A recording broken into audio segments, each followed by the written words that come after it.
All right, everybody, welcome back. Well, there hasn't been much going on with this 1020. The last couple of weeks been busy, but pulled this carburetor off of here yesterday because I know I had an issue with this, and this is called a suction tube. You can see it's threaded all the way up, and this is this part right here. Let me get you a better picture. If I can get the phone to... So this is the suction tube, and you can see the bottom of the suction tube is above that cross-drilled hole there. So when I go and I screw this together,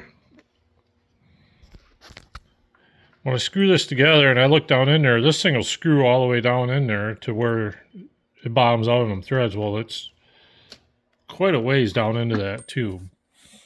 And this thing, is very, it's very free in there. There's no resistance whatsoever. I mean, a little bit of vibration, this thing can just move to wherever it wants. And I don't understand what is supposed to keep this from moving in this collar. According to my book, which this isn't very good, there's no jam. I feel like there should be a jam nut on there or something. But, so I started looking around. This is a 32 threads per inch, this part. So it's not like I can just find a nut that's going to fit on there and make a little jam nut to keep it from adjusting itself while it's running. I don't know, I might have to make something here, but this is my float. I've never really been happy with this float. I did find my original float that was in this machine. You can see it's seen better days. But when you look at this picture, you can see how the arm is kind of bent up and then it goes, well, it's like a third of the way up into the float.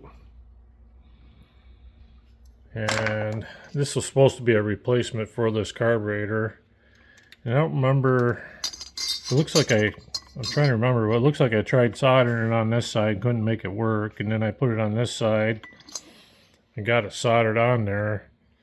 I wish I would have not messed with that. I wish I would have just bought a regular style float that went in there, but I'm kind of stuck with what I got now. I was kind of looking around. They do sell these floats. And I was talking to the guy on eBay that sells these, and he said they do make these arms. So I might have to get a new arm, but I'll put that aside for right now. I think the main problem is this tube here is vibrating itself down in there, and then the fuel level is up here, so it's just kind of flooding itself out. So I think, I don't know how I'm going to do this. Maybe I need to make a little collar or something to slip over that, so this will tighten down on it and then not move. I'm not sure if that's a good way to go or not. There's basically no troubleshooting or adjustments as far as how far that is supposed to be up and down. I can kind of see that if you look here, there's some threads left. Let me see if I can zoom in on that a little better. Let me see, you can kind of see there's some threads right here left in that nut. This part right now will screw all the way down inside here where it starts to block off these holes, or block off this passage. So I'm thinking I need to put a collar on here or something so that thing will kind of bottom out and snug up a little bit and then not vibrate and self-adjust while you're driving around the yard. I don't know. Thinking out loud here. The other issue I got, my needle and seat. I don't know if you can see that. There's a nice little indentation on the needle. But when you look down in the bottom of the seat, I'm sure you guys won't be able to see this, but it's just a flat face drilled hole that needle's supposed to sit down in. There's no angle whatsoever for that needle to sit on. And you can see in the book it's kind of the same deal. So I don't know if I need to lap that in a little bit. Maybe it'll get it to seal off. So, all right, I'm gonna keep tinkering here a little bit. I got a little bit of time. I'm gonna mess around with this and see what I can come up with. All right, well, we're back.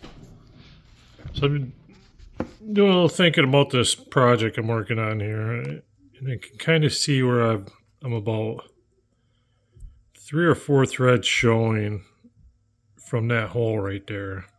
So I think what I'm going to do is I'm going to screw this stem down in here till I can see it in the hole, and then I'm going to back it off maybe 4 turns. And then my next step is I'm going to make a little brass nut that I can screw on there and just kind of snug it up to keep this thing from vibrating and walking itself in and out of this threaded part here.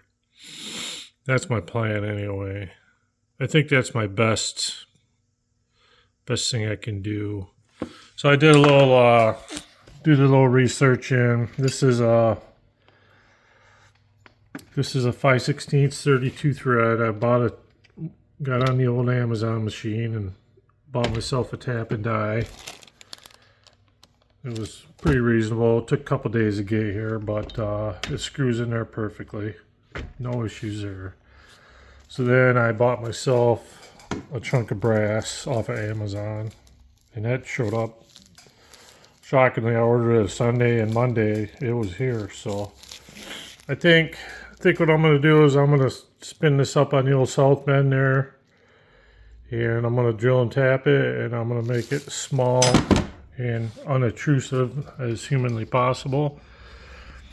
And like I said, I'm going to count them 3 or 4 threads, and I'm just going to snug it up because I don't know. It's all got to fit down inside this what do they call this? Some kind of gas adjusting tube. So all that stuff has to happen down inside this part. Goes on top of there like that. So let's get after it. Let's see what we can do. All right, so we're back at this. I got this set up in my lathe. Got the steady rest. I think the plan here is I'm just going to spin down a little end piece here. I'm going to spin this down to 1/2 inch. I'm going to drill a hole. I did a little research in my machinery's handbook, and should be a 9/32 drill bit. I have one of those, so we're going to bore a hole in it, and I'll part it off. Well, I'm going to drill a hole first and tap it, and then I'll part it off. It's just going to be real thin. And I think, I don't know how I'm going to do this. Yeah, I might try and mill a couple of flats in it, just so I can kind of snug it up on there, on that stem. I don't want to go crazy, so I'll bring you back when I get a little closer. All right, now I got it turned down to 1/2 inch outer diameter. I got my hole drilled. It's 5/16 32. Let's try my what is this called? Suction tube.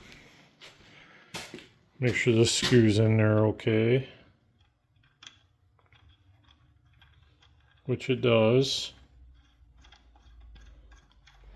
So I think what I'm going to do now is I'm going to knurl this outside here and then part it off. So I just have a little thin nut and I can just snug it down. So stay tuned, we'll get back after it. All right, well, we got our nut made. Turned out really good. I wanted to knurl the outside so I just kind of snug it down with my fingers, but the step I had machined in the end of that bar, I couldn't get close enough to it with that knurling tool I have to put a good knurl on it. So I think, I don't know what I'm going to do here. This could be just a prototype, although it did turn out pretty nice. I could make another nut, maybe make the shoulder longer so I got more room. I could maybe make an arbor to screw that onto. Maybe I could use my live center on my tailstock to hold it against the truck. I'm not 100% sure what I'm going to do here yet. But yeah, so that's it. We're going to put this together. I think I'll just kind of snug it down the best I can, maybe without getting too crazy. I'm just trying to keep that stem from walking itself back and forth. So I think our next step is put this thing together. I'm not sure what I'm going to do with my float yet. I might have to mess with my float level a little bit. But yeah, to be continued. Talk to you guys later.